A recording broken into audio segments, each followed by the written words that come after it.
اعوذ باللہ من الشیطان الرجیم بسم اللہ الرحمن الرحیم۔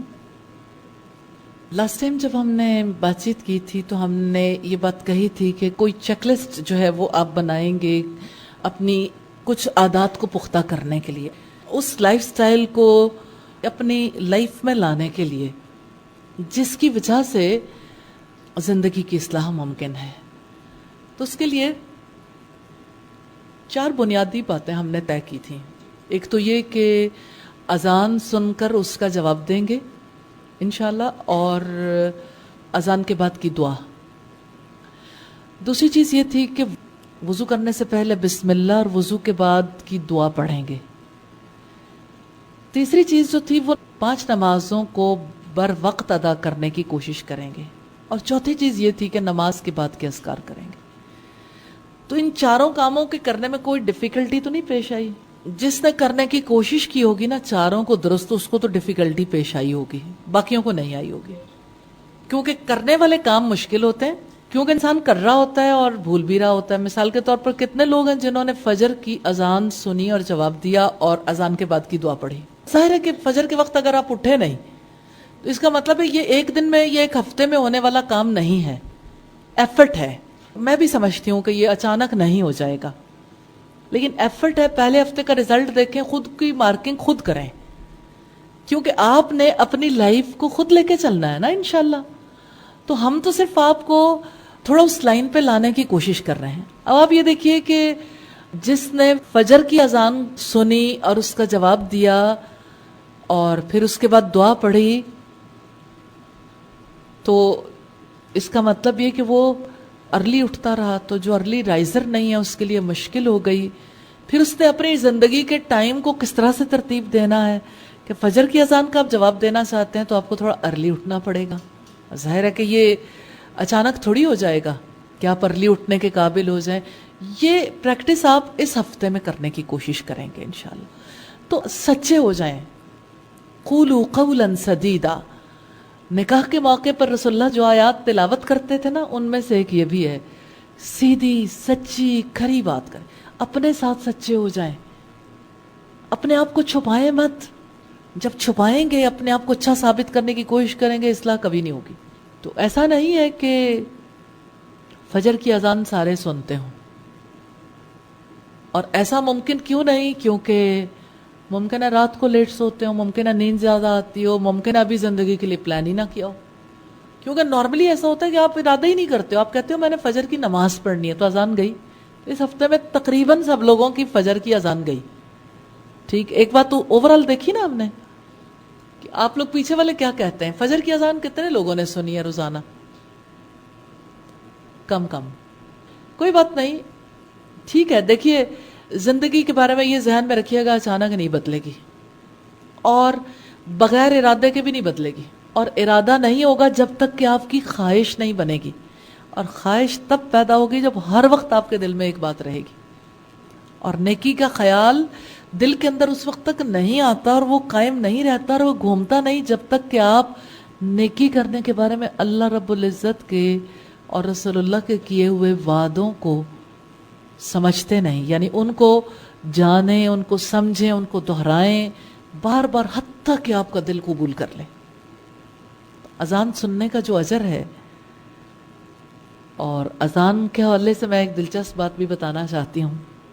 2 خواتین کسی علاقے میں آپس میں بات چیت کر رہی تھی، اور انہوں نے یہ بات چیت پھر میرے سامنے بھی رکھی کہ یہ فلاں خاتون ہے، ان کے ہسبینڈ بزنس کرتے ہیں اور ان کی اپنی فیکٹری ہے فلاں چیز کی، نام اس لیے نہیں لینا چاہتی کہ ٹھیک ہے اچھی بات بھی ہو تو تب بھی بعض اوقات یہ ہوتا ہے کہ سملیرٹیز کی وجہ سے کوئی چیز کسی کو اچھی لگ رہی ہوتی، کسی کو نہیں بھی اچھی لگ رہی ہوتی، لیکن یہ ایک اچھا تذکرہ ہے بہرحال۔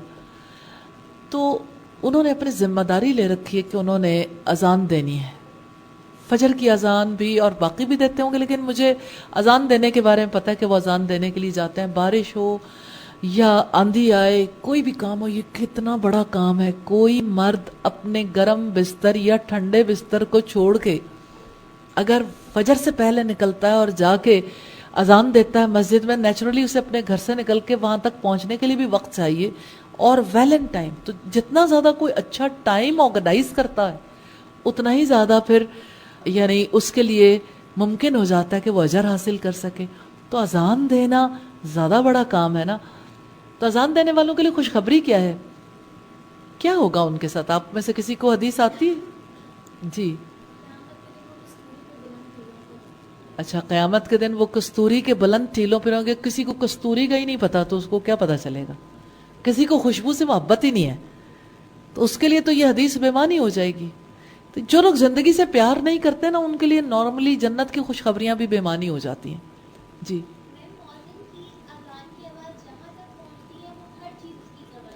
ہر چیز اس کی گواہی دے گی جہاں تک مؤذن کی اذان کی آواز پہنچے گی. اچھا، کوئی اور؟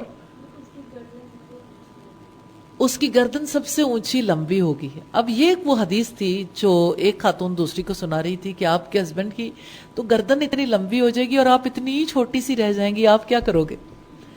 اب یہ وہ آپس کی بات چیت تھی، اور یہ اس وجہ سے کہ یقین ہے اس بات پر کہ ایسا ہونے والا ہے. اب یہ تو بات تھی اذان کے حوالے سے. تو اذان کا جواب دینے کے لیے آپ کو زیادہ علم حاصل کرنا ہے. اس دفعہ آپ حدیث پڑھو گے، ایک دوسرے کو سناؤ گے، رواج دو گے، میسیجز کرو گے. اس وقت میسیج دیں گے کسی کو؟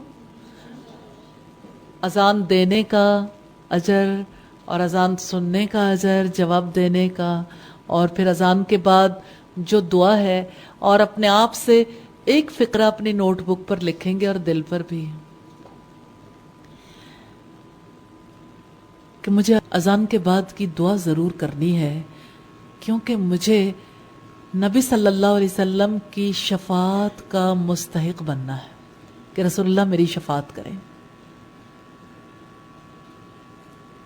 اب آپ اپنے آپ کو جس بھی انداز سے میسج دینا چاہیں یہ میسج دیں گے کہ رسول اللہ میری شفاعت تبھی کریں گے نا اگر میں اذان کی آواز کا جواب دوں گی. اب آپ اپنے آپ کو کسی وجہ سے ایسے مقام پر لائیں گے جہاں پر آپ کے دل کے اندر یہ خواہش پیدا ہو جائے، آپ کے دل کی بات بن جائے کہ مجھے اذان کی آواز کا جواب دینا. ابھی تک یہ بات میں یہ سمجھتی ہوں کہ یہ امپوزڈ ڈسپلن تو نہیں تھا، لیکن پھر بھی امپوزڈ ہی تھا. تو امپوزڈ بات جو ہوتی ہے اس کو قبول کرنا اتنا آسان نہیں ہوتا. اس کے لیے پہلے دل کو منانا پڑتا ہے. تو رسول اللہ صلی اللہ علیہ وسلم نے جو خوشخبریاں دی، آپ کا بشیر ہونا، آپ کا نذیر ہونا اسی لیے تھا کہ آپ صلی اللہ علیہ وسلم خوشخبری دیتے تھے، صحابہ کرام یقین کرتے تھے. تو یاد رکھیے گا جب تک دل کو یقین نہیں آتا آپ اذان کا جواب بھی نہیں دے سکیں گے. اور جب تک آپ ارادہ نہیں کریں گے کہ نہیں مجھے اذان کی آواز کا جواب دینا ہے، آپ ارادہ نہیں کر سکتے جب تک آپ احتساب نہیں کریں گے. محاسبہ، آج کے دن میں نے کتنی اذانوں کا جواب دیا، کتنی اذانوں کے بعد میں نے دعا کی. تو آپ کو پتہ چلے گا اکثر کے بعد دعا نہیں ہوئی، کیونکہ کسی وقت آپ کو پتہ چلے گا کہ فجر کے وقت سو رہے تھے، ظہر کے وقت پتہ نہیں چلا، یا پتہ چل گیا تو جواب دے دیا، عصر کے وقت کہیں مصروف تھے، کسی ایسی جگہ پر تھے جہاں اذان کی آواز ہی نہیں آئی، مغرب کے وقت مہمانوں کے پاس بیٹھے تھے یا مہمانداری کر رہے تھے، اور عشاء کا وقت ایسا تھا جب آپ اپنا کام کر رہے تھے. یعنی کہیں نہ کہیں کوئی نہ کوئی صورتحال کسی کے لیے بھی پیدا ہو سکتی ہے. تو جن لوگوں نے اذان کا جواب دینا سیکھ لیا 3 اذانوں کا، تو اس کا مطلب ہے 2 کے لیے بھی ایفرٹ کرنی ہے. کسی کے لیے 4 ہو گئی تو 1 کے لیے ایفرٹ رہتی ہے. تو مجھے یہ بتائیے کہ اذان کا جواب دینے کا کام کس کا ہے؟ مسلمان کا یا کسی اور کا؟ کیا ہمارے گھرانوں میں اس کو کسی مسلمان کے کام کے طور پر ماؤں نے سکھایا؟ سچی بات بتائیے گا. کوئی ماں سکھاتی ہے کہ اذان کا جواب دینا ہے؟ ماں نے اپنا رول پلے کرنا چھوڑ دیا. اس لیے کوئی بچہ اذان کا جواب ماں کے سکھانے کی وجہ سے نہیں دے پاتا. ماں کتنا زیادہ ضروری ہے، ماں کا ایجوکیٹڈ ہونا. مجھے لگتا ہے ماؤں کی ٹریننگ کی سب سے زیادہ ضرورت ہے نا، کیونکہ ماں زیادہ اثر رکھتی ہے اولاد پر، اور اس سے زیادہ بڑی پکڑ بھی ہوگی اس کی. اچھا، تو اب آپ اگر ایک ایک چیز پہ کام کرتے چلے جائیں گے تو انشاءاللہ نفع ہوگا. اذان کا جواب کیا اس ہفتے میں یہ کام ہو سکتا ہے؟ انشاءاللہ. آپ نے چیک لسٹ فل کی تھی؟ پھر کیا نتیجہ نکلا؟ سچے والا نتیجہ بتائیں گے؟ جی آپ نے سچ سچ لکھا ہے 100%، یا کہیں کہیں چھوڑ دیا؟ میں ایک چیز آپ کو بتاؤں بیٹا، ابتدا میں ہی اپنے آپ کو ٹھیک کر لو. سچے ہو جو کیا ہو گیا، میں دیکھوں گی بھی نہیں، آپ خود مارکنگ کرو گے. اپنے ساتھ سچے ہو جاؤ، کیونکہ یہ آپ کا کام ہے، آپ نے کرنا ہے، آپ ہی کے لیے اجر ہے. آپ نے اپنے مسلمان ہونے کا ثبوت بھی دینا ہے، اور اللہ کو دینا ہے نا، لوگوں کو تھوڑی دینا ہے. تو اذان کا جواب دینے کے لیے ابھی بہت زیادہ کام کرنے کی ضرورت ہے. اچھا کیا ایسا ہو سکتا ہے آپ لوگوں میں سے کسی کا آرٹ ورک اچھا ہو یا گرافکس میں کوئی مہارت رکھتا ہو تو وہ احادیث کو گرافکس کی فارم میں لے آئے؟ کچھ چیزیں ایسی ہوتی ہیں جو ہر وقت کے ریمائنڈر بن جاتی. تو اگر خوبصورت انداز میں کوئی چیزیں ایسی آ جائیں تو ایسا ہے کہ نوٹس بورڈ پہ بھی لگیں، موبائل پہ میسیجز بھی کیے جا سکیں، اور پھر آپ بار بار پڑھ بھی سکو، سنا سکو. ہاں میں آپ کو ایک اور طریقہ بتاتی ہوں. اگر آپ اپنے طور پر طے کر لیں کہ میں نے فلاں حدیث آج اتنی بار سنانی ہے، تو ایسی بات تو نہیں کہ آپ کو موقع نہیں ملے گا. آپ روزانہ سناؤ گے تو جو سناتا ہے وہ اپنے لیے بھی سناتا ہے. وہ ریمائنڈر صرف دوسروں کے لیے نہیں ہوتا، وہ ریمائنڈر بہت زیادہ اپنے لیے بھی ہوتا ہے. یاد رہتی ہیں نا چیزیں. جب آپ دوسروں تک پہنچاتے ہیں تو آپ اپنے آپ کو زیادہ رسپانسبل بھی فیل کرتے ہیں. تو آپ جب تک اذان کا جواب دینے کو دوسروں تک پہنچانا اپنی ذمہ داری خیال نہیں کریں گے، اور دوسروں کو پہنچانے پر اپنے آپ کو رسپانسبل خیال نہیں کریں گے، تبدیلی نہیں آئے گی. اس لیے اذان کا جواب دینے کے لیے اور شفاعت والی جو حدیث ہے اس کو بار بار پڑھیں، بار بار دہرائیں. جب بھی آپ لیٹنے لگیں پھر ایک بار وہی حدیث، اور رات کو سونے سے پہلے تو ضرور دہرا لیں. اور اپنے آپ سے سوال کریں، آخر میں کب اس بات پر یقین کروں گی؟ آخر میں نے اللہ کو کیا جواب دینا ہے؟ میں اذان کا جواب نہ دے کر کیا فائدہ حاصل کر رہی ہوں؟ میرا کتنا لاس ہے جواب نہ دینے سے؟ آپ ضروری خیال کرتے ہیں اذان کا جواب دینا؟ ابھی پورے طریقے سے دل روشن نہیں ہے، شرح صدر چاہیے. شرح صدر حاصل کریں. یہ آپ کا لائف سٹائل ہے نا جس میں اذان بہت زیادہ اہم رول پلے کرتی ہے. اس لائف سٹائل میں الحمدللہ، کیونکہ اذان دینے والا کامیاب، اذان سننے والا کامیاب. کیونکہ اذان سن کے اگر وہ جواب دیتا ہے تو اس کا مطلب ہے وہ کام کرنے کے لیے ریڈی ہے نا، نماز پڑھنے کے لیے بھی، اور اس کو یقین ہے کہ میری شفاعت ہوگی. تو دنیا میں کون ہے جو کامیاب نہیں ہونا چاہتا؟ لیکن کامیابی کے سٹینڈرڈ خود ساختہ ہے. تو اپنے آپ سے سوال کیجئے، کامیاب کون ہے؟ کامیابی کسے کہتے ہیں؟ اپنے آپ سے سوال کیجئے، ناکام کون ہے؟ ناکامی کسے کہتے ہیں؟ رب العزت نے تو فرمایا وَالْعَصْرِ إِنَّ الْإِنسَانَ لَفِي خُسْرٍ إِلَّا الَّذِينَ آمَنُوا وَعَمِلُوا الصَّالِحَاتِ وَتَوَاصَوْا بِالْحَقِّ وَتَوَاصَوْا بِالصَّبْرِ. زمانے کی قسم، انسان یقیناً خسارے میں، سوائے ان لوگوں کے جو ایمان لائے، جنہوں نے نیک عمل کیے، جنہوں نے آپس میں ایک دوسرے کو حق کی تلقین کی اور صبر کی تلقین کی. اب آپ دیکھیے کہ حق کیا ہے؟ اذان کا جواب دینا ہے، یہ حق ہے نا. اب حق کی تلقین کریں گے. اللہ پاک نے خسارے سے تبھی بچانا ہے، حق کی تلقین کریں، لوگوں تک اس میسج کو پہنچائیں. اور لوگوں کو جب آپ حق پر جمے رہنے کی تلقین کریں گے، دیکھیں آپ کے لیے کتنی آسانی. آپ اپنے گروپ میں ایک دوسرے کو ہر وقت جمائے رکھیں گے، میسیجز دے کے، اچھے طریقے سے سنا کے، حتیٰ کہ سارے لوگ ایک دوسرے کی رسپانسبلٹی قبول کر لیں گے نا. اپنی اپنی کلاس میں اگر آپ لوگ یہ سوچیں کہ اچھا میں نے سب سے ضرور پوچھنا ہے، کیونکہ مجھے اللہ سے اجر چاہیے، میں نے سب سے ضرور پوچھنا ہے کہ اس نے ہر اذان کا جواب دینا شروع کیا. اگر آپ کلاس میں آتے ہیں اور آپ ایک دوسرے سے پوچھتے ہیں آج فجر کی اذان کا جواب دیا تھا، تو کیا تبدیلی آئے گی؟ اور کوئی یہ نہیں کہے گا کہ دراصل آج اس لیے آنکھ نہیں کھلی تھی. عذر نہیں پیش کرنا، غلطی تسلیم کرنی ہے. ہاں آج بھی نہیں ہو پایا، استغفر اللہ، آج بھی نہیں ہو پایا، یا اللہ مجھے توفیق دینا، پھر مدد مانگ لیں۔ آخر آپ اللہ سے استغفار کریں گے، مدد طلب کریں گے تو اللہ کی رحمت ہوگی نا انشاءاللہ تعالی۔ تو بات تو کامیابی کی ہے نا، کامیابی کے لیے کوشش کرنا چاہتے ہیں، خسارے سے بچنا چاہتے ہیں، تو ہے تو یہی 4 نکاتی ایجنڈا۔ ایمان، ایمان جانتے ہیں دل کے یقین کا نام ہے، اسی لیے تو میں کہتی ہوں آپ سے کہ آپ احادیث پڑھیں فضیلت کی، بشارت کی، سنائیں، اتنا سنائیں آپ کو یاد ہو جائے، پھر آپ اسے قبول کر لیں۔ قبولیت بہت بات کی چیز ہے، ظاہری طور پر سب لوگ مان لیتے ہیں، دل قبول نہیں کرتا، کیونکہ دل کو یہ پتا ہے کہ مجھے پتا تو ہے کہ اذان کا جواب دینے کا یہ فائدہ،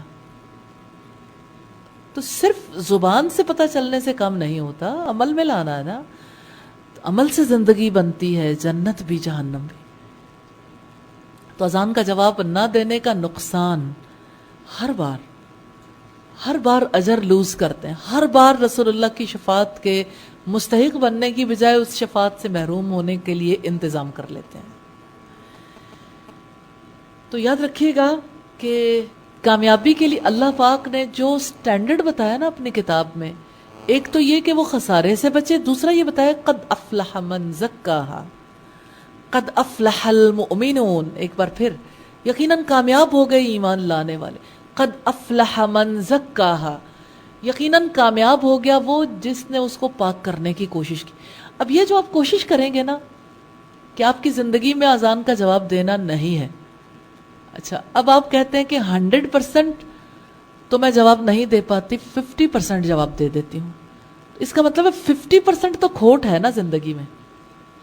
تو آپ اس نقطہ نظر سے سوچئے کہ 50% میرا لاس ہو رہا ہے، 50% میں کھوٹی ہوں اذان کے معاملے میں نے 50% اور بھی کھرا ہونا ہے۔ ہو سکتا ہے جو 50% جس کو آپ کھرا سمجھ رہے ہیں وہ بھی کھرا نہ ہو، اچانک اذان کی آواز آ گئی، بے سوچے سمجھے جواب دے دیا، ایک ذمہ داری سمجھ کے نہیں، اور ثواب کی امید رکھ کر نہیں، تو ثواب کی امید رکھ کر پھر کام کریں، یہ تقویٰ ہے، پھر آپ کو نفع ہوگا انشاءاللہ۔ تو میں نے ایک چھوٹی سی بات اس لیے لی ہے اور ہم اسی کے اوپر ورک کریں۔ وضو سے پہلے بسم اللہ پڑھتے ہیں، ہر روز محاسبہ کریں، 5 دفعہ بسم اللہ پڑھی کم از کم،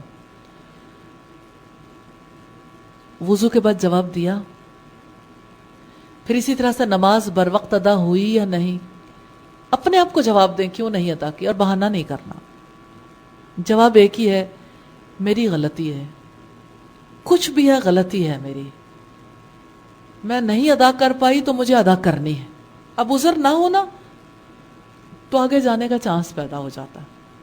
اسی طرح نماز کے بعد کے اذکار ہیں، تو آپ یہ دیکھ لیجئے کتنی بار آپ نے اذکار کیے اور کتنی بار نہیں کیے، اگر نہیں کیے تو اس کا مطلب یہ ہر نماز کے بعد نہیں ہوتے، بعض اوقات اکثر لوگوں کے ساتھ ایسا ہوتا ہے، تو اگر نماز کے بعد ذکر نہیں کیا جو رسول اللہ کرتے تھے، اللہ اکبر، استغفر اللہ، استغفر اللہ، استغفر اللہ، اور اسی طرح سے دیگر اذکار، اگر آپ نے اذکار فرض کریں 2 نمازوں میں تو آپ اذکار کرتے ہیں، 3 میں نہیں کرتے، 4 میں کرتے ہیں، 1 میں نہیں کرتے، تو جتنا آپ نے نہیں کیا وہ کھوٹ ہے، اس کھوٹ سے اپنے آپ کو پاک کرنا ہے، کیونکہ نماز کے بعد کا ذکر کرنا ہماری ضرورت ہے، رسول اللہ کی سنت ہے، یہ طریقہ نماز ہے، نماز کے طریقے میں یہ بھی شامل ہے نا کہ ہم نماز کے بعد یہ ذکر کریں، اور اگر ہم نہیں کرتے تو جیسے وضو چھوڑ دیا ایسے ذکر بھی چھوڑ دیا، ایک پاکیزگی کا طریقہ وضو تھا تو دوسرا پاک ہونے کا طریقہ ذکر بھی تو تھا نا۔ آپ دیکھیے، آپ ایک ایسے انسان کے بارے میں کیا کہیں گے جس کا نہ سر ہے نہ پاؤں، دھاڑی دھاڑ ہے، سر پہچان ہے نا، اور پاؤں چل کر جاتے ہیں، دونوں کی ویلیو کو اگنور نہیں کیا جا سکتا۔ اگر آپ یہ کہتے ہیں کہ آپ نے وضو تو کر لیا اور وضو درست بھی ہو گیا، تو پھر نماز کے بعد کے اذکار کو اگر آپ نے پورے طریقے سے نہیں اپنایا تو اس کا مطلب کیا ہے؟ اس کا مطلب یہ کہ زندگی کی پاکیزگی کے لیے جس ذکر کو کرنے کی ضرورت تھی آپ نے وہ تو اپنایا ہی نہیں، کیونکہ وہ موقع ہوتا ہے جب آپ ذکر بھی کرتے ہیں، دعا بھی کرتے ہیں، تو اپنا لائف سٹائل چینج کرنا ہے۔ اور اب آپ اپنا جائزہ لیں گے کتنی چینج آئی ہے. آپ فیل کریں گے ریجڈیٹی ہے. اوپر اوپر سے یہ سب کچھ ہے, سننے کی حد تک سارے بہت اچھا سنتے ہیں, تو پرابلم تو قبولیت کا ہے نا. تو ایک چیز ہے, آپ کی زندگی میں کچھ ہے کچھ نہیں ہے, تو یاد رکھیے گا اگر کچھ ہے تو وہ کسی اور وجہ سے ہے. وہ لائف سٹائل کی خاطر نہیں ہے کہ یہ میرا لائف سٹائل ہے, وہ کسی اور وجہ سے زندگی میں آ چکی ہے. کسی وقت پہ آپ متاثر ہوئے, آپ نے اتنا حصہ کر لیا, لیکن اب روزانہ ثواب کی امید رکھ کر نہیں کرتے. اور اگر آپ نے شعوری طور پر کرنا شروع کر دیا ہے ثواب کی نیت سے, تو بڑا خوش آئند ہے. پھر اگر وہ کرنا شروع کیا تو ابھی اس کا حصہ بہت تھوڑا ہوگا, تو گھبرانا نہیں ہے. یہ سفر ہے, یاد رکھیے. یہ ایک دن, ایک ہفتے, 2 ہفتے, 1 مہینے کا کام نہیں ہے, یہ زندگی کا کام ہے. اور اللہ سے مدد مانگیے. ایک چیز جو اس موقع پر میں خاص طور پر آپ کے سامنے رکھنا چاہتی ہوں کہ آپ یہ دعا ضرور کریں, ایاک نعبد و ایاک نستعین اہدنا الصراط المستقیم. تو یہ صراط ہے نا, ذکر صراط نہیں ہے. وضو کے بعد کی دعا صراط نہیں ہے, صراط مستقیم کا حصہ ہے. اذان صراط نہیں ہے, صراط ہے. صراط کا پتہ ہی اذان بتاتی ہے. تو اذان کا جواب نہیں دیں گے, اذان کے بعد کی دعا نہیں کریں گے, تو آپ صراط مستقیم پر کب ہیں؟ آپ نماز سے پہلے ہی صراط مستقیم پر نہیں, اچانک آئے, چھلانگ لگائی اور گئے, پھر نکل گئے صراط مستقیم سے. پھر نماز کا اثر کیسے ہوگا نا. تو کامیاب زندگی وہ ہے جو پاک زندگی ہے, اور یہ پاک زندگی گزارنے کا راستہ ہے کہ آپ اپنے آپ کو پاک کریں گے ہر اس جگہ سے جہاں بے سوچے سمجھے آپ نے پاک زندگی کا طریقہ اختیار نہیں کیا. اب آپ سمجھتے ہیں کہ چلو نہیں ہوا تو کوئی بات نہیں, تو آپ نے اذان کا جواب چھوڑا, کچھ اور تو کیا نا. آپ نے اذان کے بعد کی دعا چھوڑی, تو اس کی جگہ کیا کیا؟ وہ نیکی تو بتائیے جو اس کی جگہ پہ کی, وہ نیکی بتائیے جو وضو کی دعا کی جگہ پہ کی. یہ تو حصہ ہے جو چھوٹ گیا, اور چھوٹ رہا ہے, مسلسل چھوٹ رہا ہے. اگر آپ نے نماز وقت پر ادا نہیں کی تو وقت تو نکل گیا نا. آج بھی نکلا, کل بھی نکلا, پرسوں بھی, روزانہ روزانہ روزانہ روزانہ. تو اس کا مطلب ہے کھوٹ ہے, کھوٹ ہے, کھوٹ ہے. تو پاک کرنا ہے.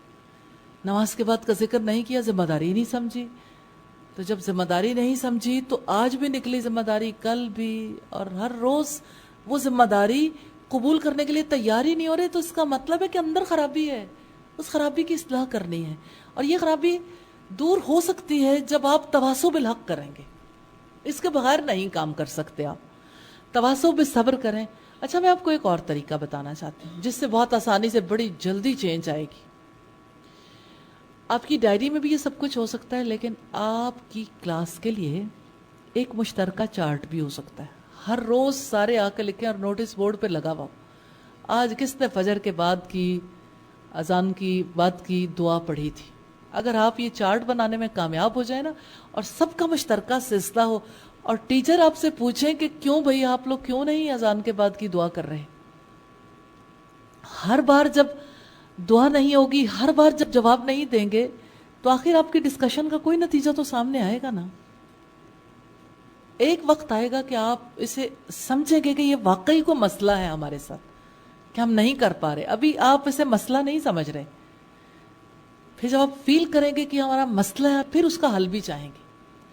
ابھی آپ کو حل مل رہا ہے, لیکن حل آپ قبول نہیں کر پا رہے پریکٹیکلی, حالانکہ آپ کو پتہ ہے یہ حل ہے.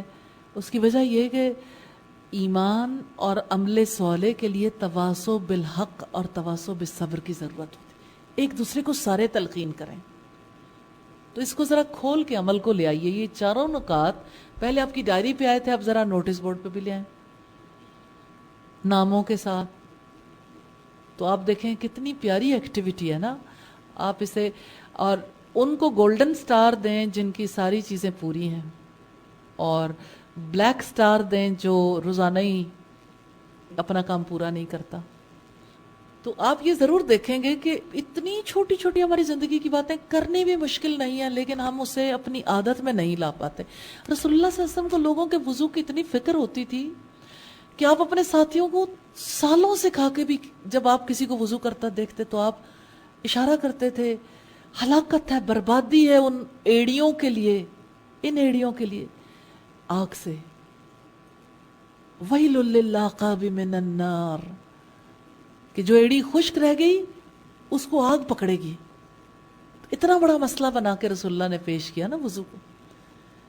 پھر آپ اپنی کونیوں کو دیکھیے، کونیوں تک وضو جاتا ہے، پورا وضو کرنا، پورے وضو پر رسول اللہ صلی اللہ علیہ وسلم نے کتنی بڑی خوشخبریاں دیں۔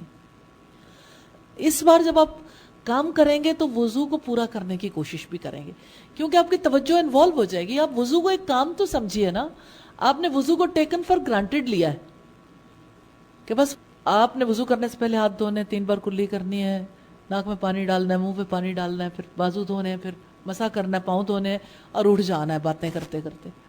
اکثر لوگوں کو آپ دیکھتے ہوں گے کہ وضو کے دوران جب مل کے کھڑے ہیں تو وہ آپس میں ہی باتیں کرتے رہتے ہیں، اللہ سے باتیں کرنے کا وقت کب آئے گا؟ تو جب آپ اللہ کے لیے جا رہے ہیں تو اللہ کے لیے وہ وقت خاموشی میں گزارنا چاہیے اور پورے دھیان کے ساتھ وضو کرنا چاہیے۔ اس کا یہ مطلب نہیں کہ کبھی کوئی ضروری بات انسان نہیں کر سکتا، لیکن یہ کون سی ضرورت ہے جو ساری زندگی جاری ہے اور کبھی ختم ہی نہیں ہوتی؟ اگر آپ کسی اور سے بات نہیں کر رہے تو دل میں سوچ ہی کچھ اور رہے ہیں، چلو دل کی باتیں شروع ہو جاتی ہیں، اس وجہ سے اصلاح نہیں ہوتی۔ تو زندگی ہماری جو ہے وہ کسی اور پیٹرن پر ہے، اور ہم نے اس لائف سٹائل کو چینج کر کے وہ لائف سٹائل اپنانا ہے جو اہل جنت کا ہے۔ سادہ طریقے ہیں اسلام کے، پیارا دین ہے، الدین یسر، دین آسان ہے، لیکن آسان اس کے لیے ہے جس کے لیے اللہ تعالیٰ آسان کر دے، جس کا دل کھل جائے، جس کا سینہ اسلام کے لیے کھل جائے۔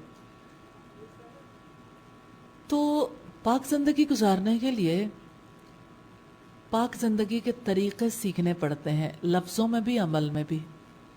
الفاظ بھی چاہیے لیکن عمل بھی، اور عمل کے راستے کی رکاوٹوں کو دور کرنے کی بھی ضرورت ہے۔ لیکن ایک ایسی سوسائٹی میں جہاں پر کامیابی کی ضمانت پاکیزگی نہیں، مال ہے، تو مال کی وجہ سے جو لوگ سمجھتے ہیں کہ ہمیں دنیا کی کامیابی مل گئی اور ہم لوگوں کے مقابلے میں بڑے ہو گئے، تو وہ مال، اس کی کیا حقیقت ہے؟ رب العزت نے فرمایا حشر کے میدان میں ایک انسان کو کھڑا کر کے سورہ الحاقہ میں، ما اغنی عنی مالیہ ہلک عنی سلطانیہ، میرا مال میرے کسی کام نہ آیا اور میرا سارا اقتدار جاتا رہا۔ انسان جس وقت اس کی ڈیتھ ہوتی ہے نا تو کیسے آنکھوں پر زور ختم، زبان پر زور ختم، پورے جسم پر زور ختم ہو جاتا ہے، ساری مرضی ختم ہو جاتی ہے موت کے وقت، اپنے وجود پر بھی اپنا اختیار ختم ہو جاتا ہے۔ پھر جب غیب کا پردہ پھٹ جاتا ہے نا، اسے خفیہ پوشیدہ حقائق نظر آنے لگتے ہیں، فرشتے بھی اور سارا، تب انسان یقین کر لیتا ہے، لیکن عمل کرنے کا وقت ختم ہو جاتا ہے۔ عمل کرنے کا یہ وقت ہے، اس لیے اللہ سے یقین مانگیے، اس لیے اس موقع پر اپنے آپ کو درست کرنے کی کوشش کر لیں۔ نبی صلی اللہ علیہ وسلم نے فرمایا اغتنم خمسا قبل خمس، 5 چیزوں کو 5 سے پہلے غنیمت جانو۔ شبابک، اپنی جوانی کو، قبل حرمک، اپنے بڑھاپے سے پہلے۔ آج قوتیں ہیں، بڑھاپا آنے سے پہلے پہلے محنت کر لیں، اپنی فرصت کو مشغولیت سے پہلے۔ انسان اپنی فرصت کو بھی مشغولیت سمجھتا رہتا ہے اور وقت سے فائدہ نہیں اٹھا پاتا۔ اپنی صحت کو بیماری سے پہلے، اپنی مالداری کو فقیری سے پہلے، اور اپنی زندگی کو موت سے پہلے غنیمت جانو۔ 5 چیزیں 5 کے پیچھے لگی ہوئی۔ تو اصل چیز کیا ہے؟ وقت۔ اور جب کوئی وقت کی قدر و قیمت نہیں پہچانتا اور وقت سے فائدہ نہیں اٹھاتا تو وہ وقت میں خسارہ اٹھانے والا ہو جاتا ہے۔ تو وہ لوگ جو مال کے لیے جیتے ہیں وہ بھی اپنی زندگی کو پلان کرتے ہیں، لیکن مال کے لیے علم حاصل کرتے ہیں، مال کے لیے وقت لگاتے ہیں، مال کے لیے اولاد لگاتے ہیں، مال کے لیے سب کچھ جھونک دیتے ہیں کیونکہ وہ سمجھتے ہیں کہ مال سے سبھی کچھ ملے گا. اقبال کہتے ہیں کہ عصر حاضر ملک الموت ہے تیرا جس نے چھین لی روح تیری دے کے تجھے فکر معاش. فکر معاش کی وجہ سے کیسے انسان اس قابل نہیں رہتا کہ اپنی اصل کامیابی کے لیے ایفرٹ کر سکے. مال انسان کو سدا کی زندگی نہیں دے سکتا. مال انسان کو سدا جوان بھی نہیں رکھ سکتا. مال انسان کو سدا خوش بھی نہیں رکھ سکتا. خوشیوں کے ساتھ غم مالداروں پر بھی آتے ہیں.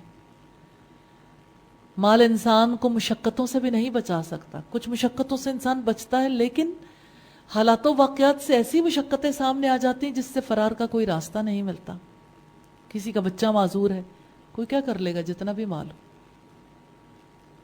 کسی گھر میں ایسی بیماری آ گئی, خود بیمار ہو گئے, تو مال کیا کر لے گا, جتنا جی چاہے علاج کروا لیں. کتنے ہی لوگ ہیں ہر نعمت اللہ کی میسر کھا نہیں سکتے, استعمال نہیں کر سکتے. مثال کے طور پر کسی کو اگر شوگر ہے, کسی کے کڈنیز خراب ہو گئے, کسی کے لیور متاثر ہو گیا, کسی کو اور کوئی تکلیف ہے, تو نعمتوں کے باوجود کھانے کی پوزیشن میں تو نہیں ہے.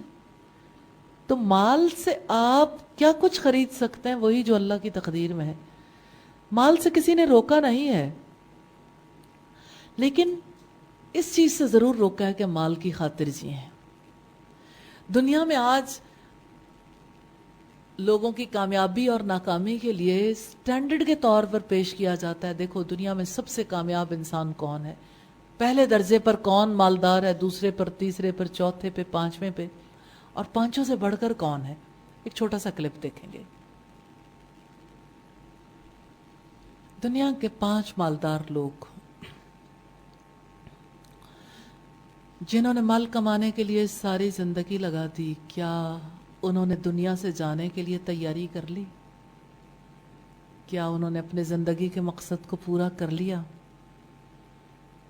جتنا بھی مال مل گیا ہمیشہ کی زندگی کے لیے کیا کر لیا؟ ہمیشہ کی زندگی کے لیے جو طریقہ کار رب نے بتایا ہے وہ اتنا سمپل ہے کہ مالدار ہو یا بے مال والا, ہر ایک وہ طریقہ اختیار کر سکتا ہے. وہ ایک سجدہ جسے تو گراں سمجھتا ہے, 1000 سجدوں سے دیتا ہے آدمی کو نجات. ایک سجدہ انسان کو اتنی قدر و قیمت کا حامل بنا دیتا ہے, اس سجدے کی وجہ سے بندہ اپنے رب کے قریب ہو جاتا ہے. رب العزت نے فرمایا وَاسْجُدْ وَاقْتَرِبْ, سجدہ کرو اور قریب ہو جاؤ. دنیا میں صدا سے 2 طرح کے لوگ رہے. اگر ہم دیکھنا چاہیں, جب انسان زمین پر نہیں آیا تھا, آسمانوں پر,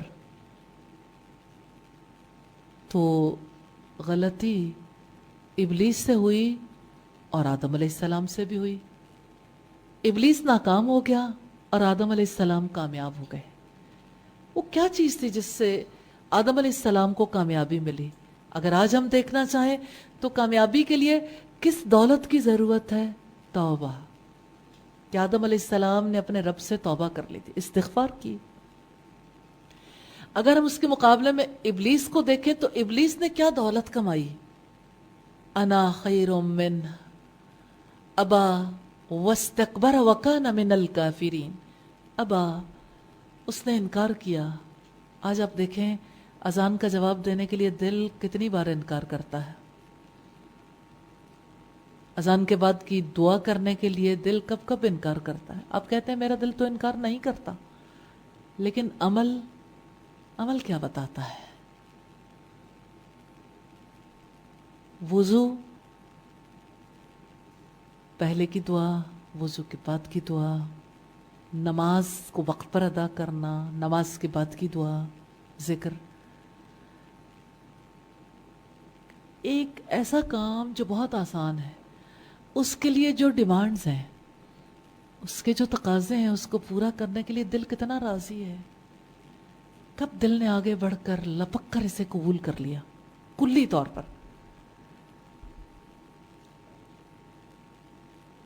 دیکھیں آپ بازار میں گوشت خریدنے جاتے ہیں، صاف ستھرا گوشت لے کر آتے ہیں. اگر گوشت خریدنے جانے والے لوگ جو ہیں، کوئی جانے والا گوشت خرید لے، کوئی اچھی کوالٹی کا، کوئی درمیانی کوالٹی کا، کوئی ہلکی کوالٹی کا، تب بھی چھیچھڑے تو باقی رہ ہی جاتے ہیں. تو کوئی ایسا بھی ہے کہ جو چھیچھڑے لے کر آ جائے اور اپنے آپ کو بہت اچھی پوزیشن میں محسوس کرے؟ چھیچھڑے بلیوں کو ڈال دیے جاتے ہیں کہ وہ انسانوں کے لیے نہیں ہیں.